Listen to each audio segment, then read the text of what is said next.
going with this clicker, people? The big button? There we go. Oh, now we've gone to 4 too many. Okay, thanks so much, Rachel. It's always a challenge to follow Graham, but Graham, for most of my career, has given me lots of challenges. Microphone. But Graham has liked to give me lots of challenges across my career. I started in digital health 23 years ago, working on what was the first national digital health program in Australia, the original Health Connect. I went down to Tasmania to work on a fast-track trial to be the clinical engagement lead. I'm not a technical person by any means. I went down to lead the change management and got rapidly sucked into the vortex that is digital health. And if we're trying to connect up these systems, how do we do that without standards? And how do we do that without good quality data? And then I've spent the last 23 years really focusing on more on that adoption and implementation side of data.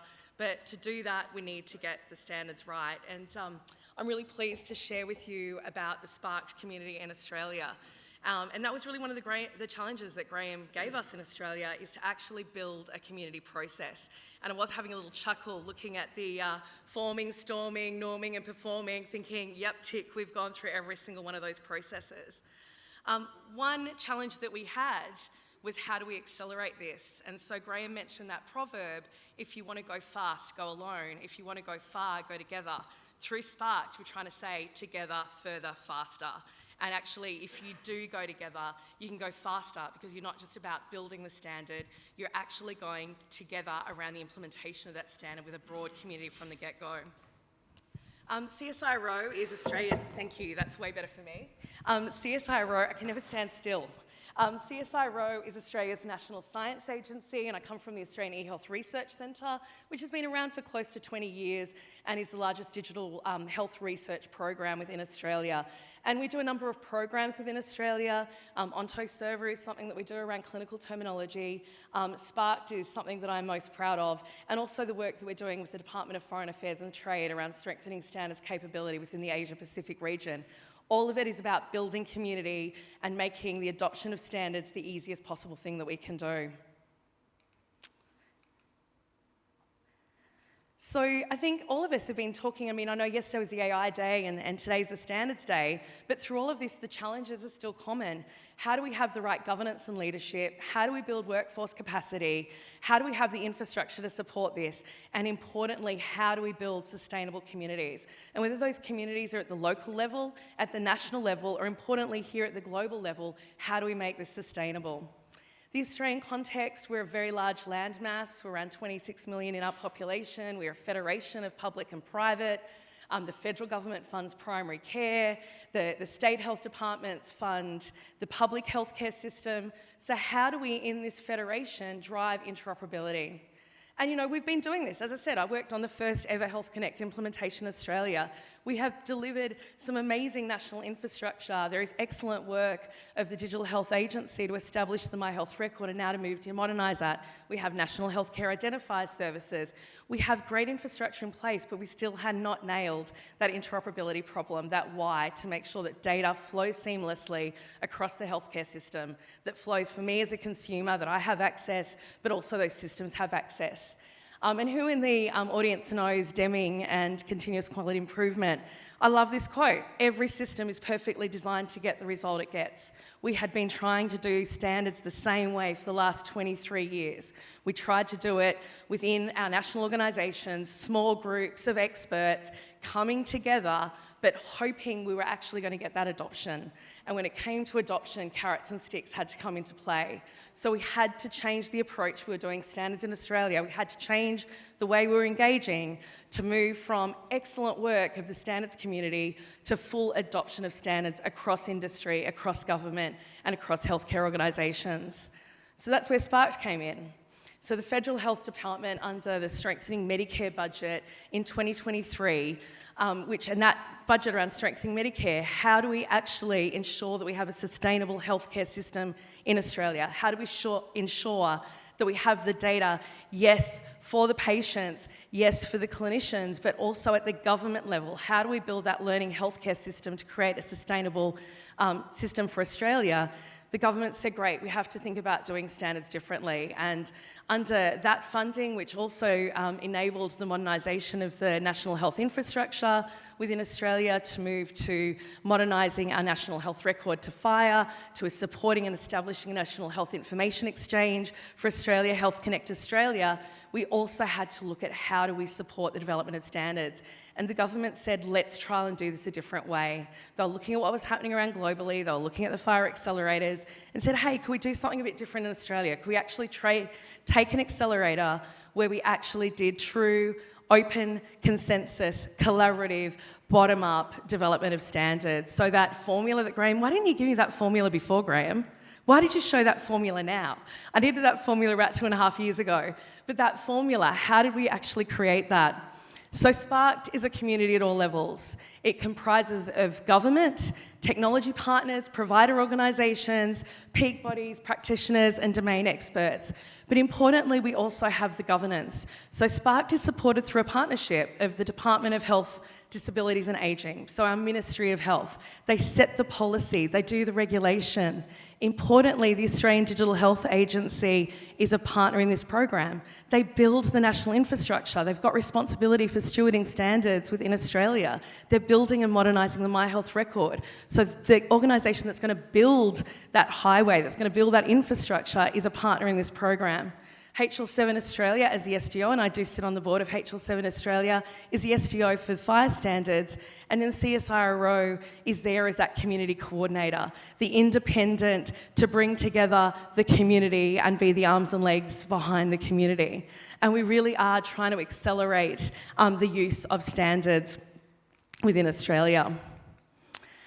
Standards are only as strong as its community, and part of the things we did is we actually said when we got going, let's actually create a sense of FOMO. Let's make sure that everyone who wants to be part of the standards development, wants to be part of this journey, can be part of it, but let's also make sure people want to be at the table. Who knows Hamilton, the musical? My favourite, you've got to be in the room where it happens. That is what we're trying to say. You've got to be in the room where it happens. You've got to be part of the community. This is your chance to help enable interoperability within Australia. So standards are only as strong as its community, and we actively sought to try and get as broad a community as possible. We now have close to 1,400 registered organisations and individuals across Australia. These are just the first 100 founding members that signed up in the first initial months of Spark to say, we're behind this. We want to be part of this transformation. And there'll be a lot of familiar names up there to you. Importantly, our clinical peak bodies. This is not just about technology. This is about clinicians. This is about consumers. So our peak bodies and colleges are actively there and participating. And importantly, as I mentioned, we're a federation. So we don't just have the leadership from the Federal Department of Health, but we also have that leadership across all of the states and territories. And also worth mentioning, we have very active participation of our population health organisation, our Australian Institute of Health and Welfare as well, because at the end of the day, if we get this data right, this data helps us as consumers, it helps clinicians, it helps government make better decisions as well, and we need to make sure we've got traceability from primary use of data all the way through to population health. So this kind of goes back to the Deming quote. We can't keep doing the things the same way and expect a different outcome. We could not keep doing standards the same way or discuss interoperability the same way and hope to get a different outcome. We couldn't just have small, select, incredibly brilliant groups of clinicians engaged at both the clinical and technical level because we couldn't scale. It was small numbers of people coming together. We couldn't develop. One of the things we used to do in NIDA was we thought we were the experts. We developed it in-house, and when we thought it was like close to perfect, then we put it out for consultation for a short period of time. And we really wondered why at the end of the day, we didn't quite get things right, we didn't quite understand the policy implications, we didn't quite understand the workflow, and then we had to throw lots of incentives or sticks at industry to get them on board. Like, is anyone surprised? And we also did separate clinical, industry and government discussions. The clinicians, we can't put the clinicians in the room with the technical people, they won't understand. And the technical people we brought in the clinical conversation. We blew that up and we said no. While we have clinical design groups and technical design groups, everyone is welcome at both. We have to have everyone at the table. We always thought that build it and hope they'll come. Now we're like, build it together, go live together, have conformant systems ready at the same time that we're ready to go live. So it's really about how do we establish that open, transparent, collaborative process Change management commences when we start the project, not at the end of the standards development. Change management happens at the start through building community. And our focus is clinician-led, quality data focus first. And Graham may hate me for saying this, but I'm a big believer that if we don't get the data quality right, fire just pushes crap data around faster. And so we need to get the quality data right first, and people need to believe why that data is important. We needed to, and what we're doing through Sparked is building workforce capacity in clinicians, industry, and government together. When there's policy implications are starting to get identified way earlier through that community standards process. And the way we do it, and I think this is one of those things, it's hard. This isn't just kind of bring people in a room and hope it happens.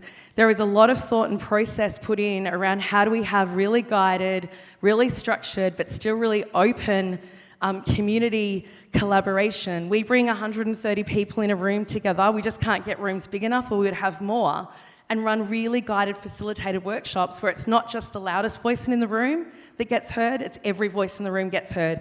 And that's tough to do it, but it's really rewarding when you can actually make that happen. And we hear a lot from our clinicians that come away from it going, wow, we actually love when we come and participate, that we actually know what we've said has been taken on board because we see it in the next iteration of the standard. And industry feels the same. So we don't pay sitting fees, we don't pay travel, people turn up at their own expense, and they keep turning up time and time again because they're actually realising that their voice is being heard, that they are committing to this digital public good, and they're actually achieving, and we have that common shared value. Let's see if this video works. Doesn't look like it's going to. That's okay, they're all on our website. So what's actually in scope for the Sparked Accelerator? And this is where a little bit different from some of the other accelerators that are happening globally. So within Sparked, we're actually bringing, this is where again, collaboration, not just collaboration between governments, collaboration between clinicians and industry, but collaborations between standards come into play as well.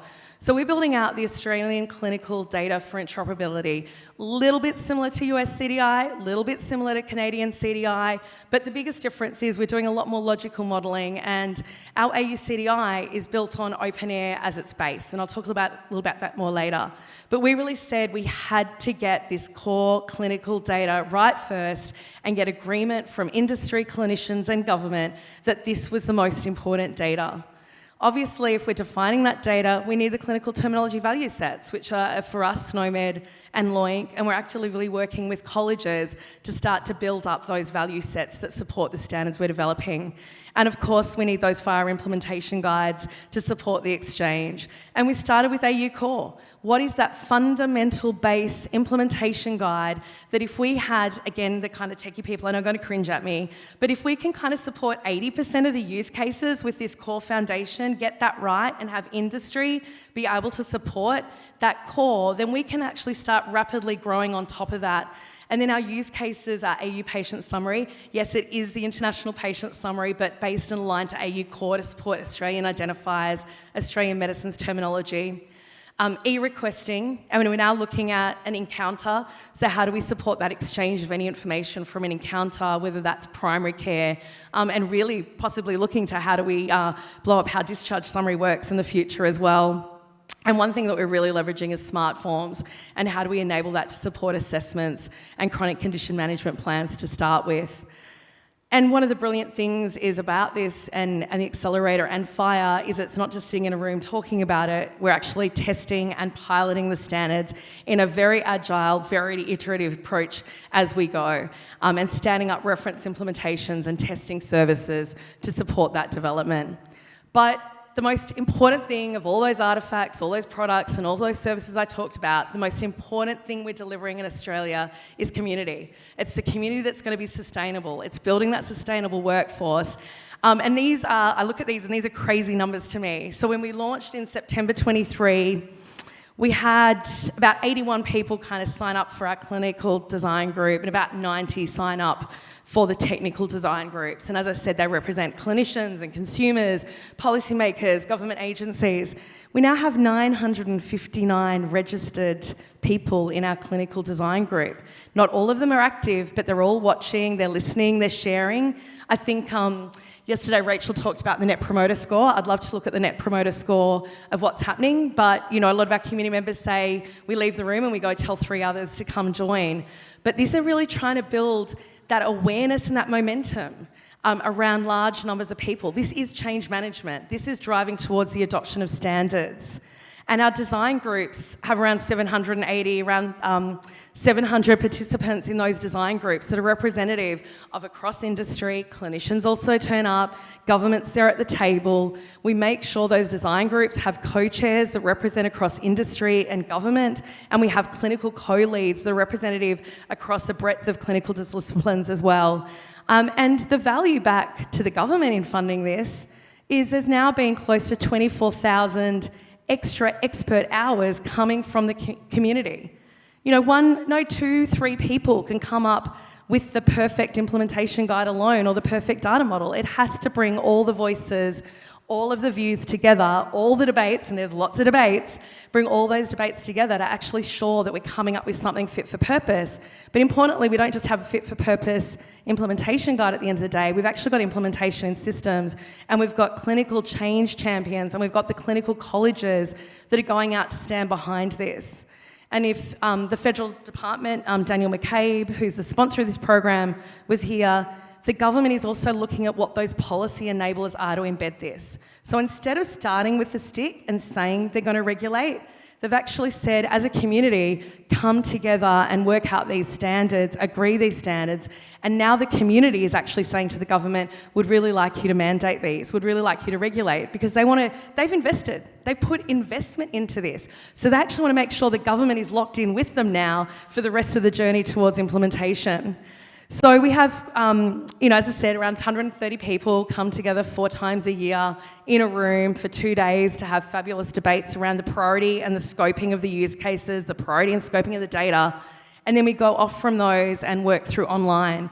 So we have around 50 to 60 people join our fortnightly tech design groups, and they are HL7 Australia working group tech design groups that is following the standards development process. And we have regular monthly calls with anywhere between 30 and 80, sometimes 100, dialing into the calls to get down into the detail with Heather, Leslie and Kylin and Nairi around the data models themselves. So in terms of what we really try to do is focus on that data quality, and through AU CDI say what is the clinical information that's important, and through the work around AU Core and the tech design groups, it's actually how that data is accessed and shared between systems. But we knew if we only focused on the sharing of data, we wouldn't deal with the fundamental problem, which is getting clinical buy-in around why data quality is first important at the point of care. And that's really about defining and getting agreement around data entry and the data use at the point of care, so we can improve that quality there and make sure that quality data can flow through the system so that we end up with the standard terminologies, we ended up with the standard definitions, and we can make sure that data does get exchanged with meaning. So in terms of that, standards is definitely a team sport. So the way this works for us is openEHR provides the basis for AU CDI. We take that inclusive, we take all the excellent work of the openEHR community, and this is how we also get to fast track.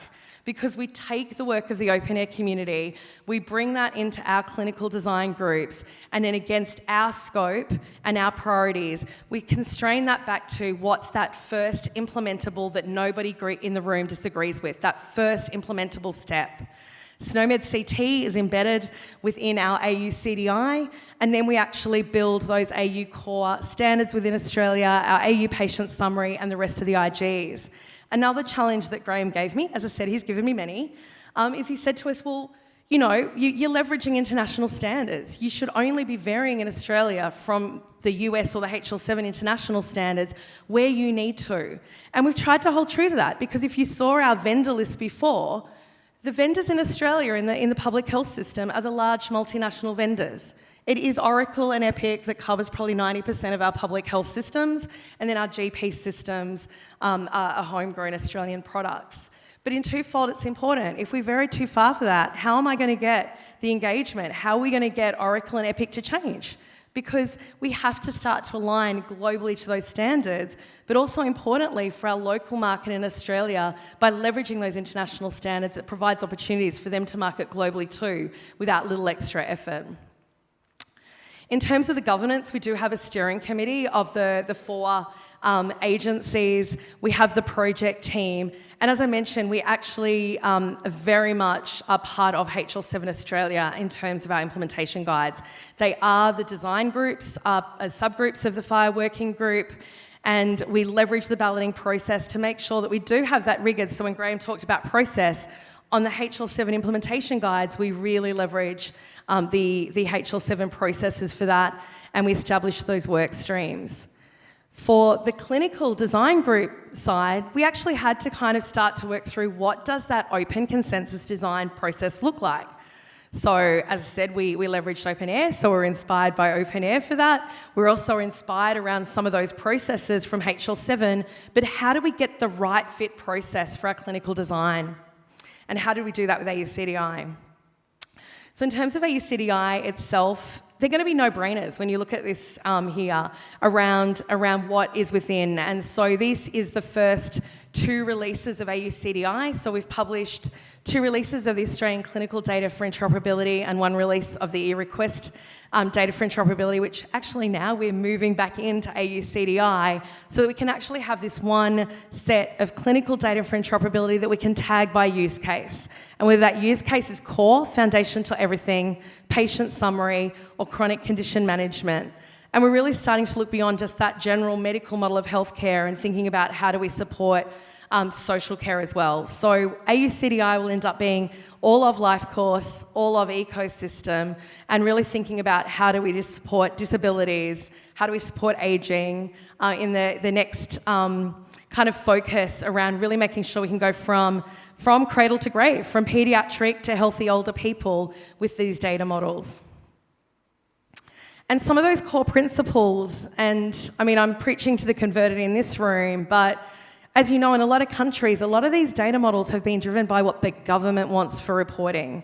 And it's that top-down, this is what we need for public health reporting, and it starts to influence and change clinical behaviour at the point of care. We wanted to flip that on its head. We wanted to stop the fact where clinicians had to enter data in multiple different ways for different use cases. We wanted to make sure the right thing to do was the easiest thing to do. How do we reduce duplication? How do we ensure data entry at the point of care and reuse and multiple reuse, but also through leveraging these standards, single development by vendors, build a foundation, and rapid reuse and incremental additional, and definitely not data for data's sake. We could spend hundreds of hours boiling the ocean, letting perfect be the enemy of good, coming up with every possible use case. But how do we define what do we first need now? And this is where the value of openEHR comes in for us as well, because we can actually say, here is this inclusive set that's had a lot of great, rigorous clinical governance and input into it, but then we can constrain that back for this initial implementation now. We wanted to make sure we were supporting best practice. We also were trying to make sure that we're doing this agile and incrementally. So what can systems support now with a little extra effort and provide that roadmap? But very importantly, provide that roadmap so people know where we're getting next. And we wanted to make sure that we're always aligning with international standards and initiatives. So AUCDI and openEHR, as I mentioned, we use the archetypes as the starting point and the roadmap, and so we can leverage all of the great work of this community. We then start to define that and constrain that at our local level and bring that back down to what do we absolutely agree now. So if the government's going to mandate this, we need to make sure every industry and every clinician is happy if the government mandates and says that information must be in the record in that way.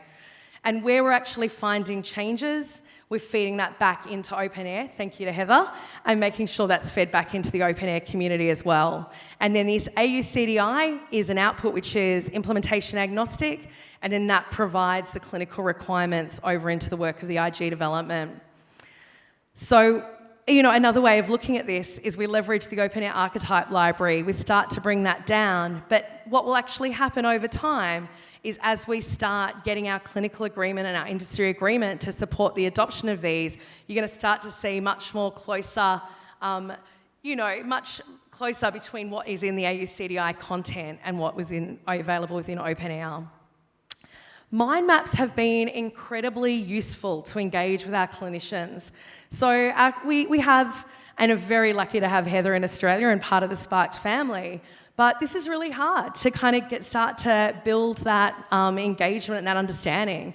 So, if we've got 130 people in the room, we probably may end up, what are our numbers? About 10 health informaticians, Kylie, are in the room. So we've got 120 other people that we're bringing on this journey with us. And mind maps are incredible, and it's amazing from our first workshop where everyone's a little bit uncomfortable to now they get excited. And as I said, these are very structured workshops when we actually put these large A1 models of mind maps on the table and the clinicians start debating and getting engaged around our minimal model that we put forward for agreement and the roadmap, and debating where we need to go and what should be it for now. So we're building workforce capacity as we're going. We're building understanding, we're building digital health literacy, we're building standards literacy as we're going. And importantly, from the industry, when we started, there was only a small handful of vendors that actually really knew FHIR, but through this process, they're not only helping us develop the standard, they're learning FHIR, they're learning implementation, they're testing and validating as they're going. And as I mentioned, we actually had to come up with our own process for the clinical design work around how did we actually go through that use case scoping, gathering, how did we actually start to define the data groups by bringing in the information from openEHR, looking at other standards in Australia, sitting down with vendors and understanding what they currently support, understanding what our population health standards were, and then actually that goes through that iterative consensus process, but then we also put that back out for public comment. And importantly, and this is where we leverage from the FHIR process as well, from public comment, we put a report back that says how we're addressing every single comment that comes through from the community to make sure that everything we do is open and transparent. And this is just another way of kind of reflecting in the way that we bring those clinical requirements in, we bring the state and national requirements in, they feed into AU-CDI, they have the backlog, and then that goes over and goes through the HL7 processes on the other side. And I mentioned population health earlier, and this is, I'm sure clinicians are similar all around the world, but I know in Australia, if they think, well, I'm just doing this data for government, I'm not really going to care that much about the quality of the data. I'm just doing it for government. But if I'm actually, this data is important to me because this is going to add value to me back within my record, within my system. I'm going to get immediate value because I can have better decision support, or I can pre-populate forms, or I can save time for me. I am going to care about quality data. But what we also wanted to make sure that in that primary use of data, that also supported, whether it was at an organisational level, whether it was at a regional level, or whether it was at a national level, actually dashboards, reporting and analytics. So we've worked really closely with the Australian Institute of Health and Welfare to make sure that we could actually design that data to flow. So in the orange, of course the orange, is the Sparked data model that you saw earlier. And the other is actually our Australian Institute of Health and Welfare's primary care data model for their primary care data asset. And you can actually see from those ticks where we've got alignment in AU-CDI, straight over to that alignment in that national population health, that national minimum data set for primary care. Single entry of data by the clinician, multiple use, multiple reuse, and traceability of that data from point of care up to national reporting without adding extra national reporting burden back down to the clinical workforce. Something we also get asked a lot about is what tooling are we using, and there was no existing tooling to support what we're trying to do. So we're at the moment building something, if you haven't figured out, CSIRO likes crazy names, and Logimomo is actually what we're looking at, is how to build the design of a logical modelling tool for AU-CDI that allows us to import the archetypes and then allows us to start to constrain that to meet local requirements, allows us to start to flag against use cases, but also ensures that then we can have an output which it can produce if we need to, a FHIR logical model, to then hand over to our FHIR technical design groups to support the development of the IGs. So it's a standalone modelling tool. It's actually, we're designing it to integrate. This isn't the whole tool chain. This is just one small part of the tool chain to allow us to, because at the moment it's Word documents and a whole lot of other things which are not a lot of fun and not kind of digital. So how do we actually build the right appropriate tooling to do what we're doing, to provide that version control, to produce that output to hand over to the FHIR IG team?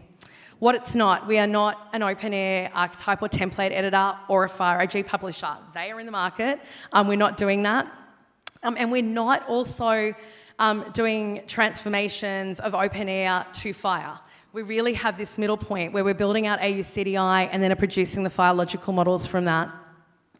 And it's really not kind of around specific governance, but we really did need a way to actually manage what we were doing, publish what we were doing, and support versioning. So I guess at the end of this, why is Spark Day U a bit different? We are following Graham's formula, though I didn't quite know it, so I'm glad he didn't put a formula up that was not what we were doing. That probably would have been a little bit embarrassing standing up here behind him.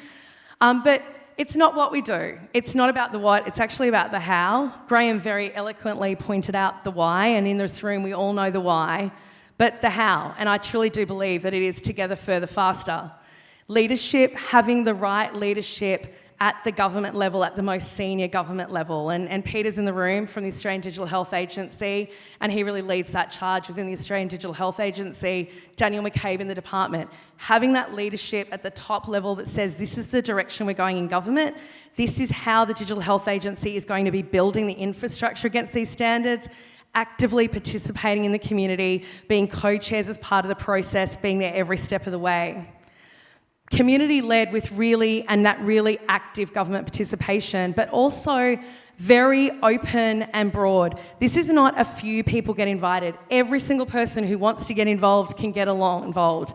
Our challenge is we can't find rooms big enough around the country to fit the people in for either our connect-a-thons or our community events. People turn up because they feel heard, they feel like they're contributing to something important, they feel like they're actually directing where we're going. And we have clinical, technical, and government co-leads. It's open, it's inclusive, it's transparent. Everything is on our website. You can access everything, you can take everything. You can take it, you can change it, you can use it, and you can create and do something with it if it's of value in your own countries. It's clinical and consumer-led. It's really informing that future direction. It's multimodal.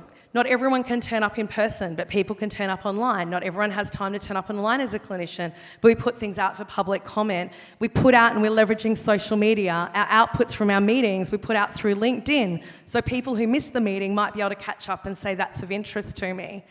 We actually have animations, we produce videos, we have a podcast. I can put up a QR code. We now have a 12-part series podcast, and we have people clamoring to be on series 3. So we'll start producing that next year, and we've dragged our boss, Brett Sutton, into it. We do demonstrators, we do community spotlights. On LinkedIn, we spotlight the people of the Sparked community and demonstrate the value that they're adding and how they're contributing. And really importantly, it's a really safe space to speak. You don't have to come in the room being an open-air expert or a health informatician or a fire expert. You and whoever comes in the room, they're an expert in their own world. They can help inform and make sure that what we're doing is fit for purpose for them. Because at the end of the day, this is about implementation of standards. This is about adoption. This is about supporting connected care. And it's regular, incremental, agile, iterative releases that can be implemented along the way. Lots of celebrations of success along the way, lots of regular connect-a-thons, lots of testing events, and maintaining that energy and momentum. You know how tired you get if you've sat there for 2 years debating one thing. But if we can actually get things every 6 months, we're actually creating this momentum and creating this feeling like together we're having success. Together, further, faster. I mean, importantly, we have lots of fun. We even have a Spotify playlist. So my challenge to you in the room, unfortunately, our Spotify playlist is filled with songs that have fire in the name. That's really, really easy. When we're in the Philippines, we tried to create one with Snowmedge. You just end up with Christmas carols. Nobody needs a Spotify playlist of Christmas carols. I have nothing that represents open-air. So if any of you can give me some songs that we can add to our playlist, we will be forever grateful. And it delivers more than just these data foundations alone. It is about change management. Sparked is hearts and minds. It is community first. It is making sure that we are all going together. We have those shared values, those shared goals. We have the processes to support it and underpin it. And there was a hell of a lot of storming and norming before we started to get to performing. And the next use case will go back to storming and norming again. But that is actually where the fun is. I mean, importantly, we're building workforce capacity in clinicians, in industry, and in government. We now have our policymakers standing up, co-chairing tech design groups. They're not technical, they're policy, but they're passionate and they're involved in co-chairing. They're at the table and they're authentically listening. So for industry, it's demonstrate value for turning up, for spending their time, because they're being listened to. It's really building that solid foundation of those reusable standards, those infrastructure and those processes. It's building reusable government. Like within the department, they're going, and we've had stakeholders saying, this is policy done right. So the Department of Health is saying, well, how can we take this, great, we're doing this approach for standards, but how can we take this similar community building consensus process to other policy developments within the department? And it enables much more rapid development from here on. So start slow and steady, get that solid foundation, and then we can scale at speed. Implementation starts from the commencement of the work group, not at the publication of the spec. At the start of the work group, continual testing through connectathons, testing events, and demonstrations to show continued progress. We commenced our AU patient summary project in December last year. In end of February, we had a demonstrator where we had Oracle. We had Best Practice, which is our largest market software vendor in general practice, show closed loop exchange of Australian patient summary. That was 3 months, of which Christmas was in the middle, but leveraging those standards, leveraging the process, they were able to start demonstrating. So together, further, faster. Check out the Spark website. Everything is there. Everything is available. The podcast, if anyone's interested, here is the QR code for the podcast. We also have some postcards downstairs. LinkedIn, everything is on LinkedIn. We post, so please follow us if you're interested in what we're doing. This is a global team sport. We are leveraging the amazing work of this community, and we want to contribute back to the amazing work of this community and make sure that we do continue to collaborate and head towards our goal of connected care. So thank you very much.